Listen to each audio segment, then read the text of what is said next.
my crazy brother-in-law, who, unfortunately, abandoned our mother-in-law with dementia.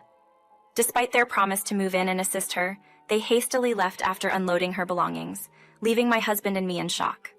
Surprisingly, my mother-in-law responded with a nod and a smile, quite unlike her usual confused expression. Today, she waved at their departing car, grinned, and loudly declared they no longer have a home.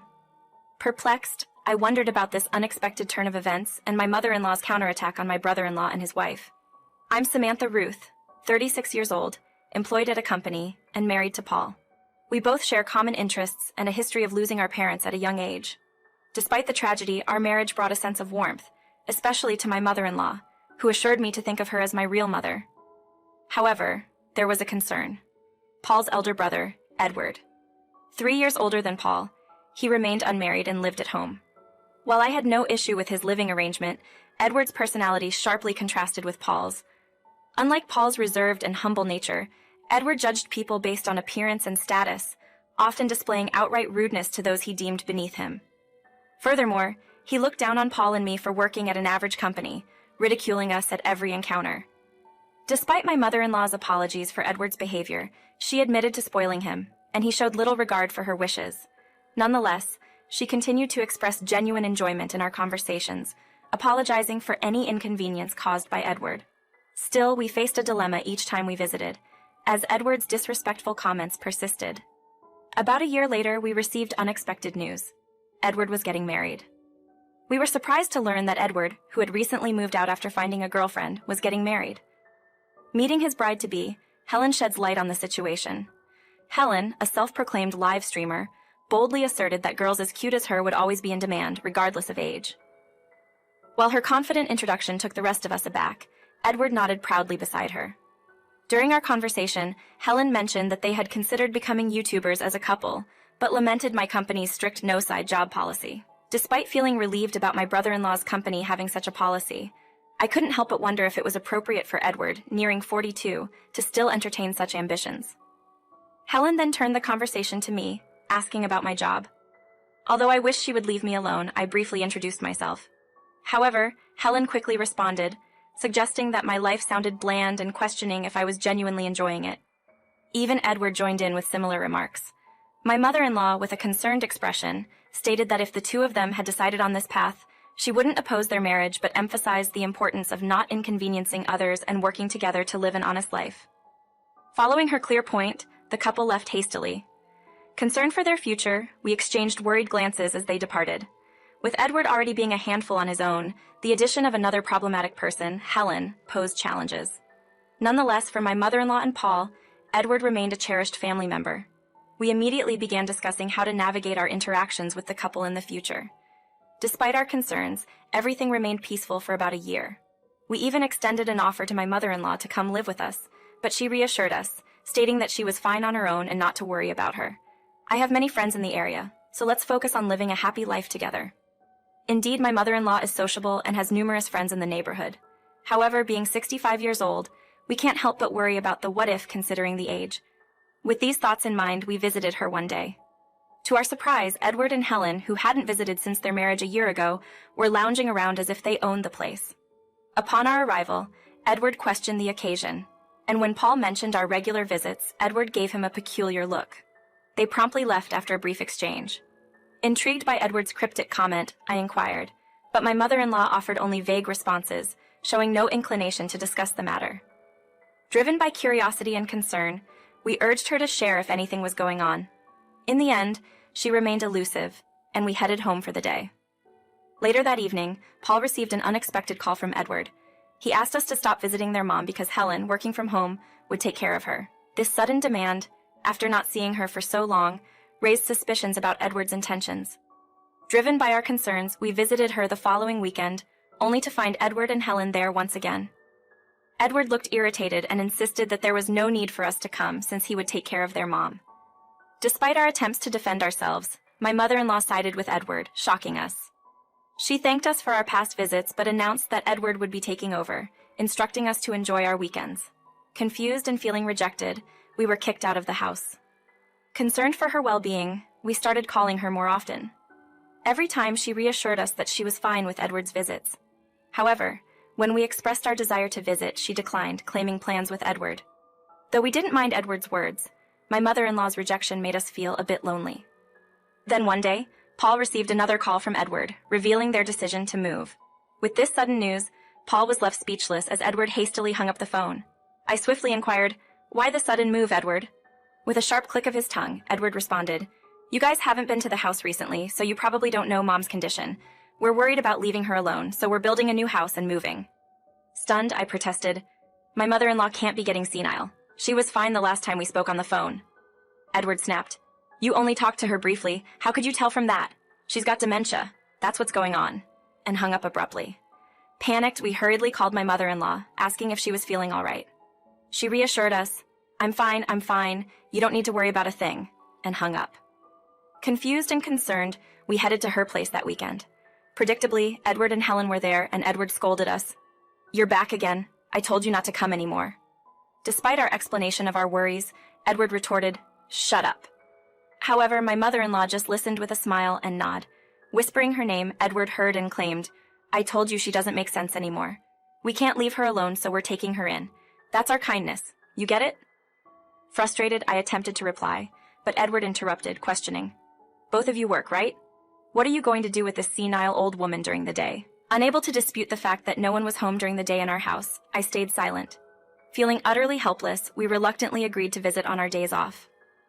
Upon expressing this, Helen disdainfully replied, "If you come over that often, it'll be such a bother for me. I don't like it." With her usual lisping speech, the thought of leaving my mother-in-law with someone like her left me exchanging worried glances with Paul. He looked down and shook his head. Whether my mother-in-law understood or not, she just kept smiling and said, "It's okay." Later, we received the moving schedule from Edward and reluctantly headed home. On a moving day, when we arrived at the in-laws, we were informed that the packing had just been finished. Helen commented, "If you were going to come, you should have come earlier and helped. Bad timing on your part." Peering inside, I observed numerous items remaining. "There's still a lot of stuff here," I pointed out. Edward retorted, "We don't want to take this old junk with us, we're going to toss it. A few pieces of clothing are more than enough for an old lady." Both Helen and Edward echoed similar sentiments. Frustrated, I yelled, "Hey, stop it!" Edward shot back, "Then you guys take care of her." And they both jumped in their car and drove off, tossing a bag containing a few of my mother-in-law's clothes out the window, shouting, "Good luck with the old lady, bye." With those parting words, they coolly drove off to their new place. Paul and I stood there dumbfounded, but my mother-in-law just kept smiling and nodding. However, on this particular day, her usual absent-minded smile was replaced by a sharp and slightly mischievous grin I knew well from back in the day. Puzzled, I looked at her, and my mother-in-law cheerfully waved at their departing car. Then she said something unexpected. "They don't have a home anymore." "What? No home? What on earth was she talking about?" Glancing at Paul, I saw he was just as bewildered, staring at my mother-in-law. Despite our dumbfounded expressions, she briskly picked up her bags and said, "Paul, Samantha, how long are you going to just stand there? Come on, let's go inside and have some snacks." Confused, we followed her inside. Once settled, my mother-in-law explained everything, revealing astonishing details about their recent visits and her scheme. What we learned was beyond our wildest imaginations. A few months back, during one of her brief absences, she overheard Edward and Helen arguing outside. Edward mentioned, "Are you sure this is really okay? Keep your voice down." Eavesdropping discreetly, my mother-in-law learned of their devious plan. That old hag must have stashed some cash somewhere.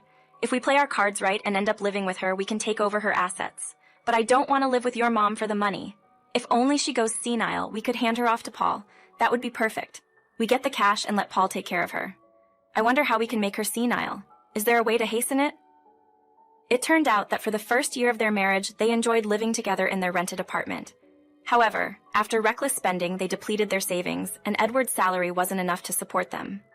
Helen claimed to be a live streamer with hardly any fans, broadcasting only for self-satisfaction, resulting in no real income. Their day-to-day life became more challenging, leading them to borrow from loan sharks. Desperate, they plotted to acquire my mother-in-law's assets. My mother-in-law, widowed young, learned that her late husband had been involved in real estate, making her quite wealthy. Upon overhearing their conversation, she realized that passing on the assets as they were would ruin the two of them if they desired it. I will gladly comply and assume the role of the forgetful one. With that idea in her mind, she chose to feign dementia to intimidate the unsuspecting couple, unaware that she was merely pretending. Boldly, the pair began discussing their plans to seize the assets right in front of her. No way, Mom's lost it, huh, Helen? Did you do something? Helen denied any involvement, attributing it to mere coincidence. What are we going to do now if she's truly gone senile this early? Will we get the money? Reassured the other. Don't worry. First, we tell her we want to build a house to live together. She'll build the house and put it in my name. Then we say we need extra cash and get another $150,000. I bet if we play up the dementia angle, Paul and the others will say we should take care of it. Once we have her blessing, we can pass her off and live it up in our new place. How about that? My plan's bulletproof, right? Helen agreed, and they discussed the details of their deceit. Despite the cunning plan, doubts lingered. Do you think it'll go that smoothly? Don't worry about it. She's out of it. And besides, Paul and the others are so annoyingly righteous. It'll be fine. The realization hit that they had planned all along to burden them with their mother-in-law after securing the new house and money. Remarkably, the mother-in-law remained calm, continuing her preparations while pretending to be confused. She expressed regret for not involving them, laughing off their concerns. However, a question arose about the house. Wait a sec, but what about the house? Paul inquired. Chuckling, the mother-in-law assured them, You'll see soon enough. It's about time, isn't it? Just then, the phone rang, and it was Edward. He yelled about being unable to live there due to a rental contract, accusing them of deception. Helen joined in, creating a commotion. Unbeknownst to them, the mother-in-law had conspired with Mark, her late husband's old friend, to turn the new house into a rental property. She had inflated the cost, leaving them with no money. She revealed this plan with a smile, claiming ownership and shutting down their protests. As Edward continued to vent over the phone, the mother-in-law remained unfazed. She calmly urged him to stand on his own 2 feet, emphasizing the folly of relying on others. After delivering her message, she nonchalantly hung up the phone. Furthermore, she had arranged for the movers to deliver their belongings not to the new house, but to a rental storage unit. Her friend at the storage facility confirmed the safe delivery of their belongings, completing the unexpected turn of events. I initially thought Edward's plan was devious, but it turned out my mother-in-law was even more cunning. Following that, Edward and Helen barged into my mother-in-law's house, still engaged in a heated argument. Their loud confrontation prompted us to call the police, and upon their arrival, Edward became physically aggressive with them, resulting in his arrest for obstructing an officer in the performance of their duties. Watching the chaos unfold, Helen exclaimed her innocence and promptly fled the scene. Despite Edward's arrest, he was released shortly after, benefiting from the company's goodwill to stay at the company dorm since it was his first offense. However, the incident became public at work, leaving him feeling embarrassed. Despite the turmoil, he clings to his job, as quitting would leave him without a place to live or any income. Helen, on the other hand, asked for a divorce and returned to her parents' house. Unfortunately, she faced disapproval and was disowned due to the ordeal. I heard she is currently living and working at a nightclub. As for me, amidst the chaos, I was transferred to a department in my company that allows remote work. Now, I work from home. Consequently, we set up our new home near my mother-in-law's place and seamlessly began living together with her. We've developed a strong friendship with the real estate agent who assisted us with the move and the neighbors around my mother-in-law's house. Now, our families even go out together, fostering a sense of unity.